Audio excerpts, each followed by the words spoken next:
une manifestation contre le projet de loi Fioraso en fait, qui commence à être discuté aujourd'hui à l'Assemblée nationale. Une bonne partie d'entre nous s'attendaient à ce qu'ils fassent ce qu'ils sont en train de faire, c'est-à-dire la continuité de la politique de Pécresse et Sarkozy. Alors que nous pensions que, pour le moins, même si l'argent n'était pas au rendez-vous, même si les moyens ne seraient pas là, un certain nombre d'efforts pourraient être faits pour redémocratiser l'université. Elle va faire passer une loi en accéléré qui ne répond pas du tout aux attentes de la communauté universitaire.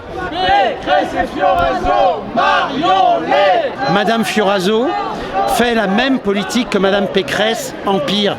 En gros, c'est la privatisation accélérée de la fac.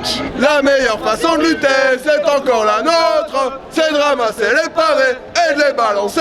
Tu peux lancer des pavés dans la fac, ça n'intéresse pas le gouvernement, il est déjà en train de la détruire la fac. On essaye de réduire les coûts de formation, donc d'avoir quelques super universités pour une minorité d'étudiants. Faire des facs d'élite, des facs poubelles et on se demande qui va se retrouver où quoi. On dit aux gens, allez à l'université, nous voulons qu'il y ait de plus en plus de monde qui aille à l'université, mais ce que l'on fera de l'université et notamment des premiers cycles n'aura plus rien à voir avec l'université. Maintenant quand on a un diplôme, on est obligé d'aller au master directement, 5 ans d'études c'est super long, on n'a pas forcément tous les moyens d'aller jusqu'au master. Il y aura des étudiants aisés qui pourront accéder au bon master et les restes au chômage comme d'habitude. Évidemment, quelques élus auront, eux, des super salaires à l'américaine. Donc c'est notre modèle.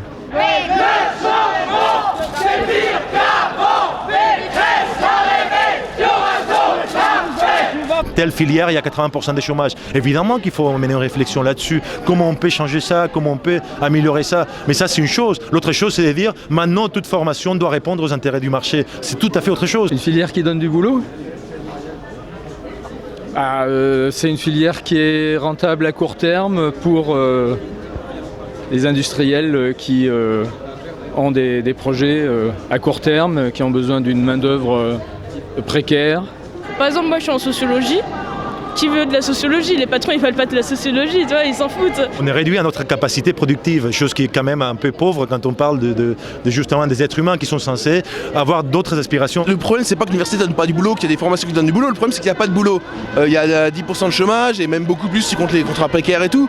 Donc c'est pas question que l'université soit mal, c'est juste qu'il n'y a pas de boulot. On n'est pas des abrutis, on n'est pas des gens qui ne font que travailler et il n'y a rien à côté. Vous comme moi, comme d'autres, lisez des livres, vont au spectacle, vont aux vacances, tout ça. C'est pas des activités que permettent, vont au musée, c'est pas des activités qui permettent justement, qui ont une utilité économique directe. C'est pour ça les services publics, c'est des services qui sont pas forcément toujours bénéficiaires. Si les universités sont financées par les entreprises, est-ce que vous pensez qu'ils vont financer une fac d'histoire ou de philo? La France est célèbre au niveau intellectuel parce qu'il y a eu des gens comme Deleuze, comme Foucault, comme Bourdieu, qui ont rayonné au niveau international.